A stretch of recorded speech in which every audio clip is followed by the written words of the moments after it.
ইসলামী আন্দোলন বাংলাদেশের আমির ও চরমনাইয়ের পীর মুফতি ফয়জুল করিমের সম্মানে বরিশাল ৫ আসনের নির্বাচন থেকে প্রার্থিতা প্রত্যাহার করেছেন জামায়াতে ইসলামীর মনোনীত প্রার্থী। মঙ্গলবার দুপুরে বরিশাল জেলা প্রশাসক ও জেলা রিটার্নিং কর্মকর্তার কার্যালয়ে প্রার্থিতা প্রত্যাহারের আবেদন জমা দেন জামায়াতে ইসলামীর প্রার্থী অ্যাডভোকেট মুজাফফর হোসেন হেলাল।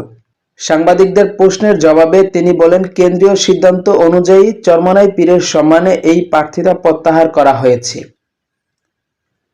তিনি বলেন, ন্যায় ও ইনসাফ ভিত্তিক একটি বাংলাদেশ গড়তে জামায়াতে ইসলামী এই সিদ্ধান্ত নিয়েছে, যেখানে সবাই স্বাধীনভাবে মত প্রকাশ করতে পারবে। তিনি আরও বলেন, ফ্যাসিস্ট সরকারের আমলে জামায়াতের নেতাকর্মীরা যে নির্যাতনের শিকার হয়েছেন তার তুলনায় এই প্রার্থিতা প্রত্যাহার খুবই সামান্য ত্যাগ। এই ত্যাগের মধ্য দিয়েই আগামীর বাংলাদেশ হবে সবার জন্য। এদিকে জেলা রিটার্নিং কর্মকর্তার কার্যালয় জানিয়েছে, মঙ্গলবার বিকেলে ৩টা পর্যন্ত বরিশালের ৩টি আসনে মোট ৪ জন প্রার্থী তাদের প্রার্থিতা প্রত্যাহারের আবেদন জমা দিয়েছেন।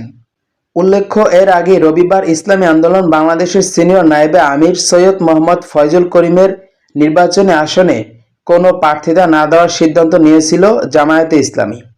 ডেস্ক রিপোর্ট, স্বদেশ টাইমস।